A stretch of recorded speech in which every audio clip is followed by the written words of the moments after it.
Hello guys, അസ്സാം വലൈക്കും, നമസ്കാരം. Welcome back to mommy recipes. അപ്പോൾ ഇന്ന് ഞാൻ ഷെയർ ചെയ്യാൻ പോകുന്നത് കപ്പ് കേക്കിൻ്റെ റെസിപ്പിയാണ്. വാൻസ്ട്രോ ഫ്ലേവറിലുള്ള കപ്പ് കേക്കാണ്. ഞാനൊരു വ്ളോഗിൽ കാണിച്ചിട്ടുള്ള ആ ഒരു സെയിം റെസിപ്പിയാണ് ഇന്ന് ഷെയർ ചെയ്യുന്നത്. അപ്പോൾ നമുക്ക് വീഡിയോയിലോട്ട് പോകാം. ആദ്യം തന്നെ ഞാനിവിടെ ഒരു ഡ്രൈ ആയിട്ടുള്ള ബൗൾ എടുത്തിട്ടുണ്ട്. അതിലേക്ക് ഒരു 50 ഗ്രാമോളം അൺസാൾട്ടഡ് ബട്ടറാണ് ഇട്ട് കൊടുക്കുന്നത്. റൂം ടെമ്പറേച്ചറിലുള്ള ബട്ടറാണ്. ഇനി ഇത് നല്ലപോലെ ഒന്ന് ബീറ്റ് ചെയ്തെടുക്കണം. നല്ലോണം ഒന്ന് സോഫ്റ്റ് ആക്കി എടുക്കുക. അത്രത്തോളം നമ്മുടെ കപ്പ് കേക്ക് സോഫ്റ്റ് ആയിട്ട് കിട്ടും. അപ്പം ഒരു 1-2 മിനിറ്റോളം നല്ലോണം ഹൈ സ്പീഡിലിട്ടിട്ട് നല്ലോണം ഒന്ന് ബീറ്റ് ചെയ്തെടുക്കുക. ഇനി ഇതിലേക്ക് 1/2 കപ്പോളം പഞ്ചസാര ചേർത്ത് കൊടുക്കുക. ഞാനിപ്പോൾ ഇവിടെ പൊടിക്കാത്ത പഞ്ചസാരയാണ് ചേർത്ത് കൊടുത്തിട്ടുള്ളത്. നിങ്ങൾക്ക് വേണമെന്നുണ്ടെങ്കിൽ പൊടിച്ച് ചേർത്ത് കൊടുക്കുക. അപ്പോൾ ആദ്യം 1/2 കപ്പ് അളന്നിട്ട് പിന്നെ പൊടിച്ചെടുക്കുക. അല്ലാതെ 1/2 കപ്പ് പൊടിച്ചിട്ടുള്ള പഞ്ചസാരയല്ല ചേർക്കേണ്ടത്, സാധാ പഞ്ചസാരയാണ് 1/2 കപ്പ് ചേർക്കേണ്ടത്. ഇനി ഇത് നല്ലപോലെ തന്നെ ഒന്ന് ബീറ്റ് ചെയ്തെടുക്കാം. ബട്ടറും പഞ്ചസാരയൊക്കെ ഒന്ന് നല്ലപോലെ യോജിച്ച് കഴിഞ്ഞാൽ ഇതിലേക്ക് ഒരു മുട്ട പൊട്ടിച്ച് വയ്ക്കുക. ഒരു വലിയ മുട്ടയാണ് എടുത്തിട്ടുള്ളത്. റൂം ടെമ്പറേച്ചറിലുള്ള മുട്ട ചേർത്ത് കൊടുക്കുക. എന്നിട്ട് നല്ലപോലെ തന്നെ ഒന്ന് ബീറ്റ് ചെയ്തെടുക്കുക. നിങ്ങൾക്ക് വേണമെന്നുണ്ടെങ്കിൽ ഇതൊരു വിസ്ക് വെച്ചിട്ടും ചെയ്തു കൊടുക്കാനായിട്ട് പറ്റും. അപ്പോൾ നിങ്ങൾ പൊടിച്ചിട്ടുള്ള പഞ്ചസാരയാണ് ചേർത്ത് കൊടുക്കുന്നതെന്നുണ്ടെങ്കിൽ നല്ല സിമ്പിളായിട്ട് തന്നെ വിസ്ക് വെച്ചിട്ടും ഈ ഒരു സെയിം മെത്തേഡിൽ ചെയ്യാനായിട്ട് പറ്റും.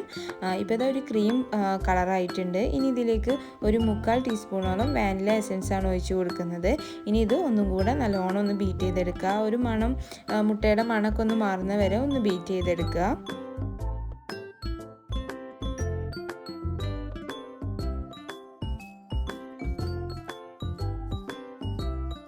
ഇനി നമുക്ക് ഡ്രൈ ഇൻഗ്രീഡിയൻസ് ഒക്കെ ഒന്ന് മിക്സ് ചെയ്തെടുക്കാം. അപ്പോൾ ഞാനിവിടെ ഒരു അരിപ്പ് വെച്ച് കൊടുത്തിട്ടുണ്ട്. അതിൻ്റെ മുകളിലേക്ക് ഒരു 1/4 കപ്പ് മൈദയും 1/2 ടീസ്പൂൺ ബേക്കിംഗ് പൗഡറും അതുപോലെ തന്നെ 1/4 ടീസ്പൂണോളം ബേക്കിംഗ് സോഡയും കൂടെ ഇട്ട് കൊടുക്കും. പിന്നെ 1/8 ടീസ്പൂണോളം ഉപ്പും കൂടെ ഇട്ട് കൊടുക്കുക. ഞാനത് വീഡിയോ എടുക്കാനായിട്ട് വിട്ടുപോയതാണ്. എന്നിട്ട് നല്ല പോലെ തന്നെ ഒന്ന് മിക്സ് ചെയ്തിട്ട് ഇതിലേക്ക് ഇട്ട് കൊടുക്കുക. ബാച്ചായിട്ട് ചെയ്യുക, അല്ലാന്നുണ്ടെങ്കിൽ കട്ട കെട്ടാനുള്ള ചാൻസ് ഉണ്ട്. ഇനി ഇതിൻ്റെ കൂടെ തന്നെ ഒരു 6 ടേബിൾ സ്പൂണോളം പാലും കൂടെ ഇടയ്ക്കിടയ്ക്ക് ഇങ്ങനെ ചേർത്ത് കൊടുക്കുക. കുറച്ചായിട്ട് ചേർത്തിട്ട് നല്ല പോലെ തന്നെ ഒന്ന് മിക്സ് ചെയ്തെടുക്കുക. അതുപോലെ തന്നെ ബാക്കിയുള്ളതും കൂടെ ഇങ്ങനെ ഇട്ടിട്ട് നല്ല പോലെ തന്നെ ഒന്ന് മിക്സ് ചെയ്തെടുക്കുക.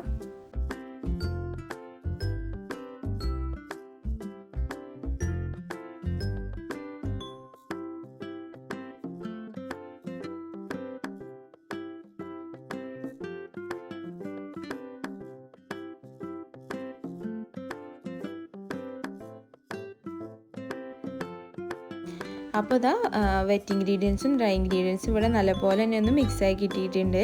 ഇനി ഇതിലേക്ക് ഒരു 1/4 ടീസ്പൂണോളം വിനെഗറും കൂടെ ചേർത്ത് കൊടുക്കുക. ബേക്കിംഗ് സോഡ ഒന്ന് റിയാക്ട് ചെയ്യാൻ വേണ്ടിയിട്ടാണ്.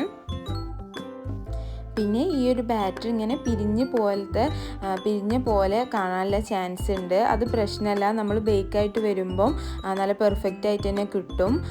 പിന്നെ ഞാൻ ഇതിൽ നിന്ന് കുറച്ച് ബാറ്റർ ഒരു ബൗളിലേക്ക് മാറ്റിയിട്ടുണ്ട്. അതിലേക്ക് കുറച്ച് സ്ട്രോബെറിയുടെ എസൻസ് ഉറ്റിച്ചിട്ട് ഒന്ന് മിക്സ് ചെയ്ത് കൊടുക്കുക. ഇത് വാൻസ്ട്രോ ഫ്ലേവറിലുള്ള കപ്പ് കേക്ക് ആയതുകൊണ്ടാണ്. അല്ലാന്നുണ്ടെങ്കിൽ നിങ്ങൾക്ക് ഈ സ്റ്റെപ്പ് സ്കിപ്പ് ചെയ്യാം. പിന്നെ ഞാനിവിടെ 6 വലിയ കപ്പ് കേക്ക് മോൾഡാണ് എടുത്തിട്ടുള്ളത്. അതിലേക്ക് ഞാൻ ഈക്വൽ എമൗണ്ട് ആയിട്ട് ഈ ബാറ്റർ ഇങ്ങനെ ഒഴിച്ച് കൊടുക്കുന്നുണ്ട്.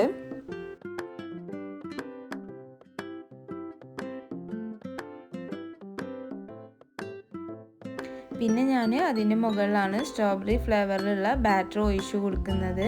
പിന്നെ ഞാനൊരു സ്റ്റിക്ക് വെച്ചിട്ടും ഇങ്ങനെ ഇളക്കി കൊടുക്കുന്നുണ്ട്. ആ ഒരു സ്ട്രോബെറി എല്ലാ ഭാഗത്തേക്കും ജസ്റ്റ് ഒന്ന് എത്താൻ വേണ്ടിയിട്ട്. ഇനി ഇത് നല്ലപോലെ ഒന്ന് ടാപ്പ് ചെയ്തെടുക്കുക. ഞാനിവിടെ ഓവനിലല്ല ഇത് ബേക്കാക്കി എടുക്കുന്നത്, സോസ് പാനിലാണ്. അപ്പോൾ ഒരു 5 മിനിറ്റ് പ്രീ ഹീറ്റ് ചെയ്തിട്ടുള്ള സോസ് പാനിൽ 20 മുതൽ 25 മിനിറ്റ് വരെ ലോ ഹീറ്റിലിട്ടിട്ട് ഒന്ന് ബേക്കാക്കി എടുക്കുക. അപ്പോൾ ഇതാ ബേക്കായിട്ട് കിട്ടിയിട്ടുണ്ട്. ഒരു 25 മിനിറ്റ് ആയപ്പോൾ തന്നെ ബേക്കായിട്ട് കിട്ടിയിട്ടുണ്ട്.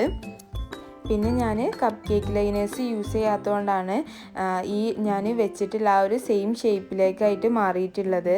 അപ്പം കപ്പ് കേക്ക് ലൈനേഴ്സ് ഇല്ലാത്തവരാണെന്നുണ്ടെങ്കിൽ ഇപ്പോൾ പേപ്പർ ഗ്ലാസ് പോലുള്ള കപ്പ് കേക്ക് മോൾഡൊക്കെ അവൈലബിൾ ആണ്. അങ്ങനത്തത് വാങ്ങിച്ചിട്ട് ഉണ്ടാക്കാവും നല്ലത്.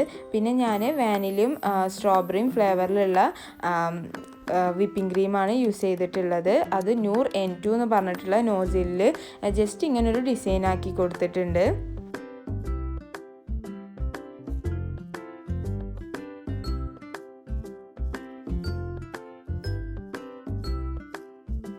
പിന്നെ ഡെക്കറേറ്റ് ചെയ്യാൻ വേണ്ടിയിട്ട് കുറച്ച് പിങ്ക് കളറിലുള്ള ബോൾസും അതുപോലെ തന്നെ വൈറ്റ് കളറിലുള്ള ബോൾസും കൂടെ ഇട്ട് കൊടുത്തിട്ടുണ്ട്. അപ്പോൾ അത്രയേ ഉള്ളൂ, കപ്പ് കേക്ക് ഇവിടെ റെഡി ആയിട്ടുണ്ട്. അപ്പോൾ എല്ലാവർക്കും ഇഷ്ടമായി എന്ന് വിചാരിക്കുകയാണ്. ഇഷ്ടപ്പെട്ടാൽ ഉറപ്പായാലും ലൈക്ക് ചെയ്യുക, ഫ്രണ്ട്സ് ആൻഡ് ഫാമിലീസിനൊക്കെ ഷെയർ ചെയ്യുക. പിന്നെ നിങ്ങളുടെ ഫീഡ്ബാക്സൊക്കെ കമൻറ്റ് ബോക്സിൽ അറിയിക്കുക.